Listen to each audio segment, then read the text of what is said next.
Hello viewers, welcome to H and X Academy. Previous lecture में असां electricity, series and parallel circuits ऐं protective devices discuss कयासीं।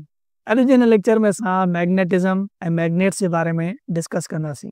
अगर तव्हां असांजे चैनल खे सब्सक्राइब न कयो आहे त हींअर ई सब्सक्राइब कयो, लाइक कयो ऐं पंहिंजनि दोस्तनि सां ज़रूरु शेयर कयो त जीअं उहे हिन चैनल मां वधि खां वधि फ़ाइदो वठी सघनि। त अचो डिस्कस कयूं मैग्नेट छा हूंदो आहे ऐं मैग्नेटिज़म छा हूंदो आहे।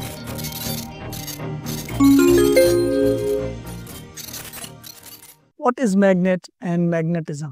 सभ खां पहिरियां असां मैग्नेट सम्झूं त मैग्नेट छा हूंदो आहे। मैग्नेट बेसिकली हिकिड़ो अहिड़ो मटीरियल आहे जेको आयरन, निकिल ऐं कोबाल्ट जे ज़रड़नि खे पंहिंजे तरफ़ अट्रैक्ट करे और एक मटीरियल खे असां मैग्नेट चऊं था। ऐं मैग्नेटिज़म उन मटीरियल जी उहा ख़ासियत जेका उहा उन खे पाण ॾांहुं छिके, उन ख़ासियत खे असां मैग्नेटिज़म चऊं था। या वरी असां मैग्नेटिज़म खे ईअं बि बयानु कंदा आहियूं त magnetism is the invisible force that magnet produce. त हिकिड़ो इनविजिबल फोर्स आहे जेको मैग्नेट प्रोड्यूस करे थो, जंहिं फोर्स जे मदद सां उहो शयुनि खे लोह जे शयुनि खे पाण ॾांहुं अट्रैक्ट करे थो पियो। अहिड़ो मटीरियल जेको लोह जे शयुनि खे पाण ॾांहुं अट्रैक्ट करे, उन मटीरियल खे असां मैग्नेट था चऊं। ऐं उन मटीरियल जी उहा ख़ासियत, जंहिं ख़ासियत जे करे उहो उन लोह जी शयुनि खे पाण ॾांहुं अट्रैक्ट करे थो, उन ख़ासियत खे असां मैग्नेटिज़म चऊं था।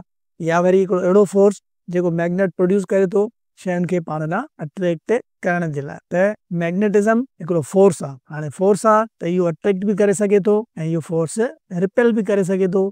डिपेंड करे थो उन मैग्नेट जे प्रॉपर्टी ते, उन मैग्नेट जे कंपोज़िशन ते। त मैग्नेट खे बेसिकली पोल्स हूंदा आहिनि। जेको बि मैग्नेट आहे उनखे ॿ पोल्स आहिनि, हिकिड़ो नॉर्थ पोल, ॿियो साउथ पोल। जेकॾहिं ॿ सेम पोल्स नॉर्थ ऐं नॉर्थ, साउथ ऐं साउथ हूंदा त उहे हिक ॿिए खे रिपेल कंदा, उते फोर्स ऑफ रिपल्जन पैदा थींदो, हिक ॿिए खे धिकींदा, परे धिकींदा। पर जेकॾहिं ॿ डिफरेंट पोल्स नॉर्थ ऐं साउथ या साउथ ऐं नॉर्थ हूंदा त उहे हिक ॿिए खे अट्रैक्ट कंदा, उते फोर्स ऑफ अट्रैक्शन पैदा थींदो। त अहिड़े नमूने सां इन्हनि जो वरी हिकिड़ो लॉ ऑफ चार्जिस बि आहे, जेके असां चवंदा आहियूं त जेकॾहिं ॿ सेम पोल्स आहिनि त उहे हिक ॿिए खे रिपेल कंदा, पर जेकॾहिं ॿ डिफरेंट पोल्स आहिनि त उहे हिक ॿिए खे अट्रैक्ट कंदा। त मैग्नेट छा आहे? हिकिड़ो मटीरियल आहे जेको लोह जे शयुनि खे पाण ॾांहुं अट्रैक्ट करे थो। ऐं मैग्नेटिज़म छा आहे? उन मटीरियल जी ख़ासियत आहे जंहिंजे करे उहो उन्हनि लोह जे शयुनि खे, निकिल खे या कोबाल्ट खे पंहिंजे तरफ़ अट्रैक्ट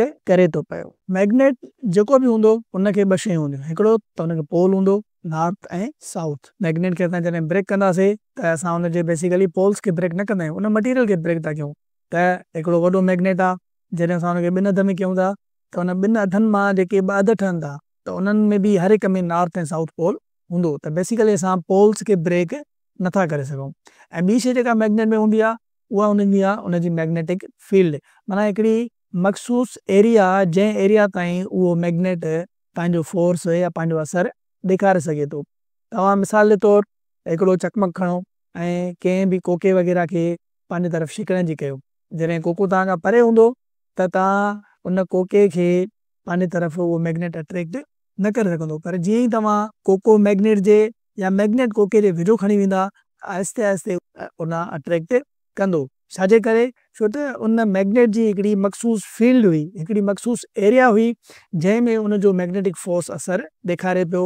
उन मैग्नेटिक फील्ड खां ॿाहिरि जेकॾहिं कोको हूंदो त उन ते उन मैग्नेट जो मैग्नेटिक फोर्स असरु न कंदो। त मैग्नेटिक फील्ड छा आहे? बेसिकली हिकिड़ी एरिया आहे मैग्नेट जी चौधारी, जंहिंजे करे उहो पंहिंजो मैग्नेटिक फोर्स या मैग्नेटिक असरु ॾेखारे थो पियो। मिसाल जे तौरु ही मैग्नेट आहे त हिन जी चौधारी 1 सेंटीमीटर ताईं या 2 सेंटीमीटर ताईं या 5 ताईं जेतिरो मैग्नेट स्ट्रांग हूंदो ओतिरी हुनजी मैग्नेटिक फील्ड स्ट्रांग हूंदी। त हिन 5 सेंटीमीटरनि ताईं हिन जो मैग्नेटिक फोर्स असरु कंदो। पर जेकॾहिं का लोह वारी शइ हिननि 5 सेंटीमीटर खां परे पई आहे त उहो हुनखे पाण ॾांहुं अट्रैक्ट न कंदो।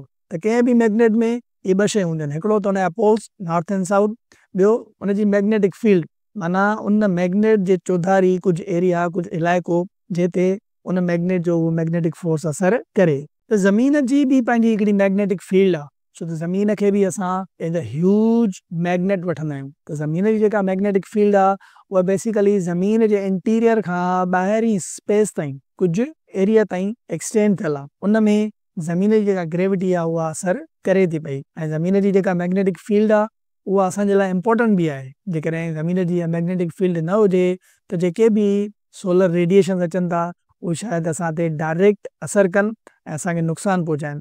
त ज़मीन जी जेका मैग्नेटिक फील्ड आहे उहा असांखे इन्हनि हार्मफुल सोलर रेडिएशंस खां बि बचाए थी पई। ऐं ॿी जेका इम्पोर्टेंट शइ आहे उहा इहा आहे त ज़मीन जी मैग्नेटिक फील्ड जे करे असांजा जेके मैग्नेटिक नीडल आहिनि, मैग्नेटिक कंपासिस आहिनि, उहे प्रॉपर वर्क कनि था पिया। समुंड में नेविगेशन जे लाइ तव्हां ॾिसो हूंदो त अक्सर अहिड़े क़िस्म जो मैग्नेटिक कंपास यूज़ थींदो आहे। इहो बेसिकली ज़मीन जे ई मैग्नेटिक फील्ड खे जेको आहे सो यूज़ करे ऐं तव्हांखे डायरेक्शन ॿुधाईंदो आहे। ज़मीन जे बि मैग्नेटिक फील्ड जा नॉर्थ ऐं साउथ पोल्स आहिनि। नॉर्थ पोल जेको कैनेडा जे तरफ़ आहे, कैनेडा जे वेझो आहे, ऐं साउथ पोल जेको बेसिकली एंटार्कटिका जे वेझो आहे।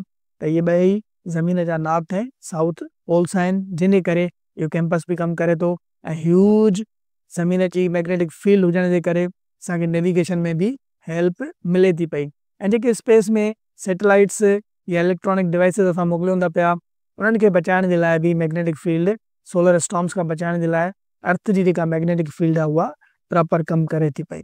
उन खां पोइ त मैग्नेट जा केतिरा टाइप्स आहिनि। मैग्नेट जा बेसिकली जेकॾहिं असां वठूं त ॿ टाइप्स आहिनि, हिकिड़ा नेचुरल या आर्टिफिशियल। नेचुरल माना कुदरती जेके असांखे मैग्नेटिक मटीरियल्स मिलनि था पिया, ऐं आर्टिफिशियल माना जेके असां पाण मैग्नेटिक मटीरियल्स तयारु कयूं था पिया। त नेचुरल जेके मैग्नेट्स आहिनि उन्हनि में हिकिड़ा परमानेंट मैग्नेट्स आहिनि। परमानेंट माना उन्हनि में हर वक़्तु उहा मैग्नेटिक वारी ख़ासियत रहे थी पई। These magnets retain their magnetism for a long time without needing an external force.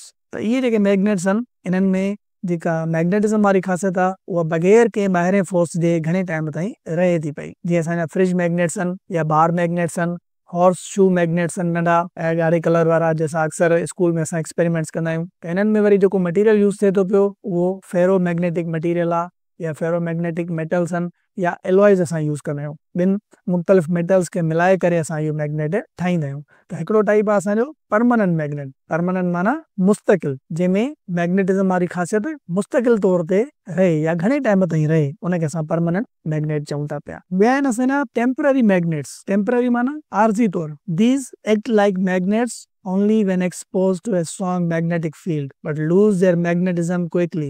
माना टेम्पररी मैग्नेट्स उहे आहिनि जिन खे असां स्ट्रॉन्ग मैग्नेटिक फील्ड ॾींदासीं त उन्हनि मटीरियल्स में चकमक वारी ख़ासियत हूंदी, पर जीअं ई असां मैग्नेटिज्म हटाईंदासीं त उहे फौरन पंहिंजी जेको आहे सो दरकी चकमक वारी ख़ासियत विञाए वेही रहंदा। जीअं पेपर क्लिप आहे, पेपर क्लिप जेसि ताईं की चकमक जे वेझो हूंदा आहिनि त उन्हनि में चकमक वारी ख़ासियत हूंदी आहे, पर जीअं असां चकमक हटाईंदा आहियूं, मैग्नेटिक फील्ड हटाईंदा आहियूं, त उहे पेपर क्लिप पंहिंजे नॉर्मल कंडीशन में अची वेंदा आहिनि ऐं उन्हनि में उहा मैग्नेटिज्म वारी ख़ासियत निकिरी वेंदी आहे।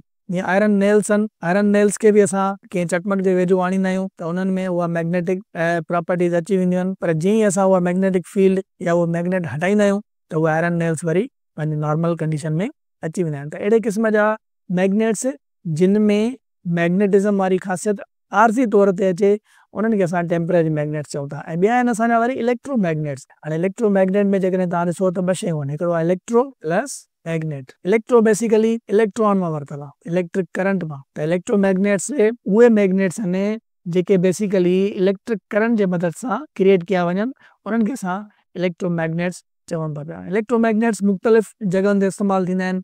जीअं असांजो MRI मशीन्स आहिनि, क्रेन्स आहिनि जेके शिपयार्ड ते कमु कंदियूं आहिनि, उन्हनि खे असां इलेक्ट्रोमैग्नेट्स उन में लॻल हूंदियूं आहिनि जेके हेवी शयूं पाण खां अट्रैक्ट करे उन्हनि खे हिकु जॻह तां खणी ॿिए जॻह ते रखंदियूं आहिनि। डोर बेल्स आहिनि, दरनि जा जेके बेल्स लॻल हूंदा आहिनि दरवाज़े ते, उन्हनि में बि इलेक्ट्रोमैग्नेट लॻल हूंदो आहे, छो त उहे बेसिकली इलेक्ट्रिक करंट सां कनेक्टेड हूंदियूं आहिनि। त जीअं ई करंट या सप्लाई उन्हनि खे हूंदी आहे त उन्हनि में मैग्नेटिज्म वारी ख़ासियत हूंदी आहे, पर जीअं उन्हनि मां करंट ख़तम थी वेंदो आहे त उन्हनि मां वरी उहा मैग्नेटिज्म वारी ख़ासियत बि ख़तम थी वेंदी आहे। नेक्स्ट लेक्चर में असां इलेक्ट्रोमैग्नेटिज्म ऐं उन जी एप्लीकेशन डिस्कस कंदासीं।